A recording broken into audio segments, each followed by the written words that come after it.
the knowledge of the Quran, the knowledge of Hadith, the knowledge of science, biology, physics, chemistry, the knowledge of medicine, the knowledge of engineering, any form of knowledge. But what is important is for you to acquire that knowledge in the name of Allah. In Islam, knowledge is universal. There is a universality of knowledge in Islam. One may wish to say, Islam is knowledge, and all sound knowledge is Islam. The two are synonymous. And this synonymity has been mentioned in so many verses in the glorious Quran that Islam is all about knowledge. Islam is not only restricted to the knowledge of the Quran, Sunnah, Fiqh, and others. Islam is concerned. Islam gives also an attention to the knowledge of science, the knowledge of engineering, the knowledge of medicine, that of law and accounting. Islam is not only about religious knowledge. Islam speaks on a larger scale about worldly knowledge, about what you can call acquired knowledge, knowledge that is being acquired through experiment, through laboratory, through innovation, knowledge that is acquired through advancement in science and technology. Knowledge is about, Islam is about all these things. That is why our forefathers, whenever they speak about knowledge, you will discover they will clearly explain that knowledge is broadly classified into two. Firstly, the religious knowledge, the knowledge of Sharia, the knowledge of the Quran, the knowledge of Sunnah, that of faith, how to pray, how to fast, how to perform pilgrimage, the knowledge of do's and don'ts with regards to our marriage. All these things are called religious knowledge. And also there is what is called worldly knowledge or acquired knowledge. So artificial intelligence is part and parcel of the worldly knowledge. That is why if you go through history, you will discover those who invented the modern knowledge when it comes to anatomy or physiology were Muslims. The knowledge of anatomy, physiology, the knowledge of geography, the knowledge of oceanology, the knowledge of embryology, you will discover that our forefathers initiated the modern investigation into all these forms of knowledge. Why? Because they are part and parcel of the worldly knowledge. That is why His Eminence, Imam Shafi'i, may Allah have mercy on him, described medicine as half of knowledge. Because if you review Al-Islam wal Ilm al-Mahdi, in the Quran, more than 750 verses in the glorious Quran speak about acquiring knowledge. And this knowledge is not restricted only to our religious knowledge, but rather both religious and worldly knowledge. Before we speak on this on a larger scale, we need to remind ourselves that Allah Ta'ala has given each and every one of us the tools, the gadgets, and the facilities, the human facilities we deploy to acquire knowledge. These are the organ of seeing, our eyes.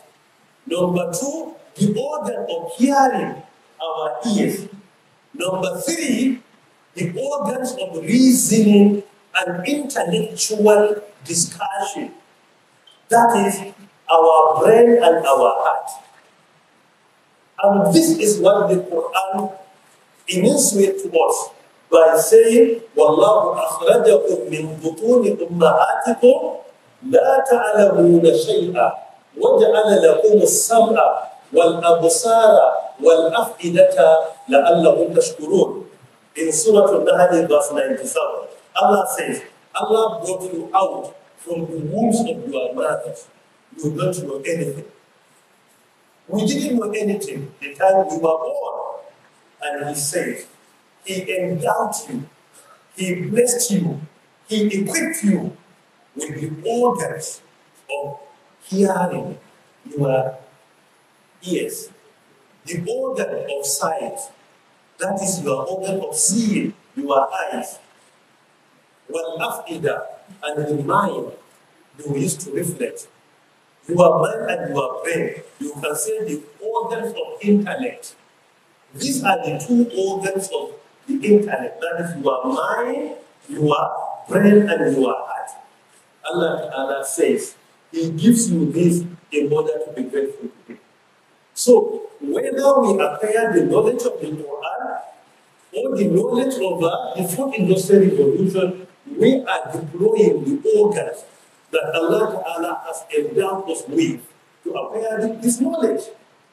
And the Quran describes knowledge in general to us. You can hardly see where the Quran contains knowledge. That is why knowledge in itself is difficult to become harmful. It usually becomes harmful the way and manner you acquire it or you deploy it. Knowledge in itself is hardly to become harmful. It all depends on how we acquire or how we deploy it. That is where the harmfulness takes place. Not in the way and manner you just acquire, but rather the way you deploy it. You can, in very few places, Allah Ta'ala contains knowledge. It is only like the knowledge of magic. وَيَتَعَلَّمُونَ مَا يَضُرُّهُمْ وَلَا يَنْفَعُهُمْ. Like in Surah Al-Baqarah, verse 102, 103, for example.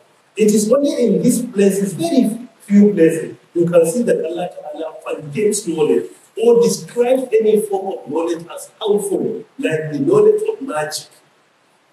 They learn what will harm them and will never benefit them. وَيَتَعَلَّمُونَ مَا يَضُرُّهُمْ وَلَا يَنْفَعُهُمْ وَلَقَدْ عَلِمُوا لَمَنِ اشْتَرَاهُ مَا لَهُ فِي الْآخِرَةِ مِنْ خَلَاقٍ وَلَبِئْسَ مَا شَرَوْا بِهِ أَنفُسَهُمْ لَوْ كَانُوا يَعْلَمُونَ. Otherwise, knowledge in itself can hardly become harmful. It usually becomes harmful when we deploy it in a negative way, not harmful in itself. That is why, if you look at the Quranic verses that command us to acquire knowledge, you will not see any line of demarcation between religious knowledge and worldly knowledge. When Allah Ta'ala integrated and elevated the position of knowledgeable people, you can hardly see any line of demarcation or any petitioning between religious knowledge and worldly knowledge. يَرْفَعِ اللَّهُ الَّذِينَ آمَنُوا مِنْكُمْ وَالَّذِينَ أُوتُوا الْعِلْمَ دَرَجَاتٍ, as in Surah Al-Mujadala, verse 11. Allah Ta'ala elevated those that are blessed with knowledge.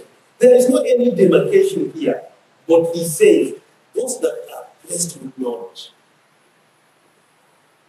Are you following? Yes. He describes people that are blessed with beneficial knowledge. So this knowledge could be religious knowledge and it could be worldly knowledge. The knowledge of medicine is not a religious knowledge directly. You may wish to call it a religious knowledge indirectly, but it's a knowledge that when you deploy it responsibly, it is beneficial to humanity.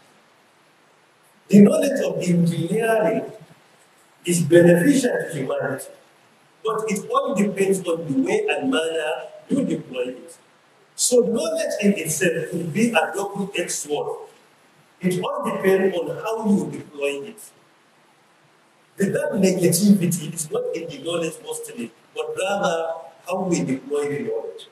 Furthermore, if you look at the verses that command Muslims, that instruct Muslims to acquire knowledge, there is not any demarcation between religious knowledge and the worldly knowledge. Take, for example, the first revelation to our beloved Rasulullah sallallahu alaihi wasallam in the Quran, a very popular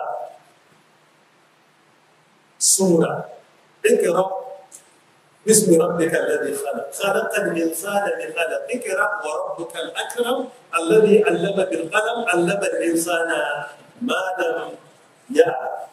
These 5 verses of the beginning part of chapter number 96, that is Surah Al-Alaq, explain to us clearly that Allah Ta'ala instructs and commands us to acquire knowledge.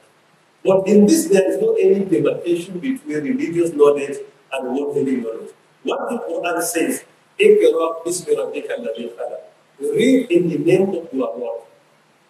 This is the command. You are free. You are directed to acquire the knowledge of the Quran, the knowledge of Hadith, the knowledge of science, biology, physics, chemistry, the knowledge of medicine, the knowledge of engineering, any form of knowledge. But what is important is for you to acquire that knowledge in the name of Allah. So any knowledge you intend to acquire, any research you intend to embark upon, the first thing you should do is to do that in the name of your Lord. That is the command. And in these verses, you will clearly see Quran doesn't discriminate between the religious knowledge and the worldly knowledge. اقرأ باسم ربك الذي خلق خلق الإنسان اقرأ وربك أكرم الذي علم الإنسان ما لم يعلم. This is to show to us that in Islam, knowledge is universal. There is universality of knowledge in Islam. So it is because of this, even describing the knowledge would appear as Western education definitely is misleading. Why? Because Allah is the source of all knowledge. And He commands us to acquire knowledge. And He gives us the facilities, the human tools we deploy to acquire knowledge. And He also directs us to make use of the internet and the organs to experiment what is in the heavens and what is in the earth. قُلْ انظِرُوا مَاذَا فِي السَّمَاوَاتِ وَالْأَرْضِ وَمَا تُغْنِي الْآيَاتُ وَالنُّذُرُ عَنْ قَوْمٍ لَا يُؤْمِنُونَ. This is in Surah Yunus, verse 101. Allah Ta'ala says, قُلْ انظِرُوا, experiment, observe, partake in a research of what is in the heavens and the earth. And He says, this investigation will not benefit people who have no faith. Meaning that knowledge in itself can only be beneficial to you when you believe in the Almighty. Many people who do not believe in the Almighty, the more they acquire knowledge, the more they see many evidences to convince them beyond any doubt about the existence of Allah, the more they run away from that. Look at the research conducted by late Stephen Hawking. If this research is conducted by someone who believes in Allah, definitely that will increase the level of your faith. But some people do not benefit. Why? It is because they don't believe in Allah. That is why we are free to acquire any form of knowledge that is beneficial to humanity. But in the course of doing that, we must do it in the name of the Almighty. And this is indeed very important.